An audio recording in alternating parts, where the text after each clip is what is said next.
बड़ा खुश हुआ हूँ कि शहबाज शरीफ के ऑफिस से पता चला है कि जनाब उसने इमरान खान और आजम खान का कॉन्वर्सेशन उसने टेप आज रिलीज कर दिया। पहले तो आपको पता होना चाहिए ये ऑफिशियल सीक्रेट एक्ट्स के खिलाफ है। मैं सोच रहा हूँ कि इसके ऊपर इसको इस चीज में इसको अदालत में लेके जाऊं या वो 16 अरब के केसेस जो इसने तो हमें तो समझ नहीं आती शुरू किधर से करें। इनके ऊपर इतनी किताबें इनकी चोरियों जुर्मों पे। लेकिन मैं ये कहता हूं कि अच्छा चलो अच्छा ही है कि तुमने साइफर को ले आए, अब पब्लिक कर दो साइफर, कौम के सामने ले आओ कि एक अमरीकी under secretary of state Donald लू एक पाकिस्तान के एम्बेसडर को क्या जुबान इस्तेमाल कर रहा है, किस तकब्बुर से कह रहा है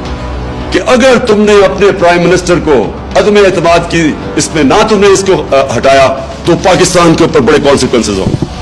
और अगर तुमने हटा के इसको चेरी ब्लॉसम को लिया तो माफ कर दिया जाएगा पाकिस्तान को। तो ये मैं आज चाहता हूं